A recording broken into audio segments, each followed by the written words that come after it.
Ready or not, today kicks off the mad dash at the airport for the hundreds of thousands forecasted to travel through DIA's TSA checkpoints.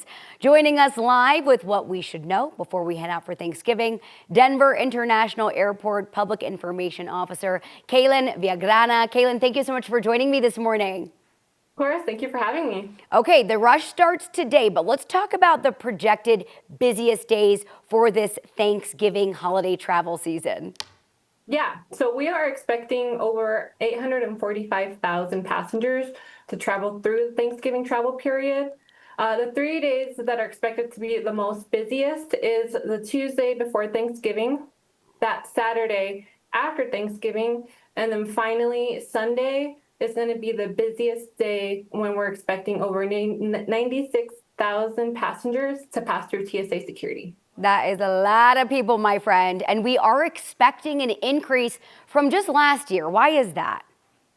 Yeah, so we're a growing airport. Last year, we hit a record of 82 million passengers passing through our airport. We continue to see growth, so it's going to be expected that hopefully every single year following, the next several years, we'll eventually hit 100 million passengers. So yeah, it's going to continue being busy for us here at Denver International Airport. I know, Keylen, I feel like every year it's like more and more people are traveling. It just increases and increases. Warning our friends that are going to be flying and traveling through Denver International Airport, what day should they really get there early that's expected to, if you could predict, being the worst? So it's going to be busy regardless of the day that you travel through, maybe except Thanksgiving Day. Thanksgiving Day is super, super quiet. But regardless, it's going to be just higher volume of passengers, especially our parking lots, depending on when you're going to fly out. If people start flying out this weekend, which is what we're predicting, our parking lots will start filling up super, super quickly. So what we're always going to ask, please go to flydenver.com before even leaving your house. That way, if you had a parking lot in mind, you can check if it's full.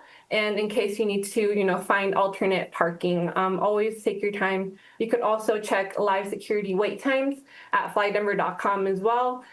We try to keep it as smooth as possible, but we do have peak times where security lines can be a little bit longer.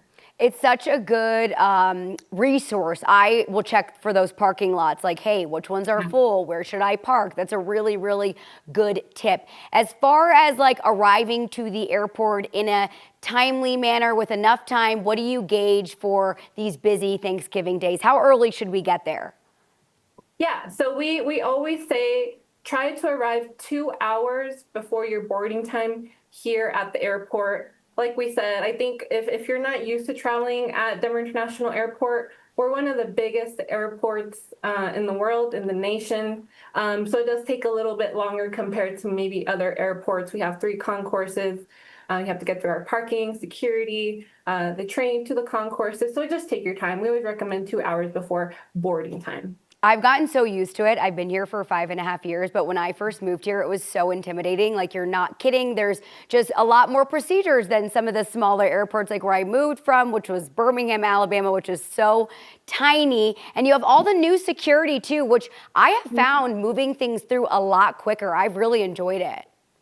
Yeah, we're super, super excited that, we reached this milestone of having East and West security open. Those are going to be our stable security checkpoints for some time now. But yeah, if you haven't traveled through Denver International Airport and you're used to seeing South Security, which was that lower level, that is no longer operational. But now we have East and West Security, which prioritizes efficiency. We have much more lanes. We work directly with TSA to make sure they're fully staffed. So the goal at the end of the day is to get you there efficiently as possible. And we also now have the bridge open from, if you want to get to Concourse A, you could also take that walking bridge. So it's just an additional route to get to Concourse A. Yeah, just get a few steps in, Keylen. It's not bad at all.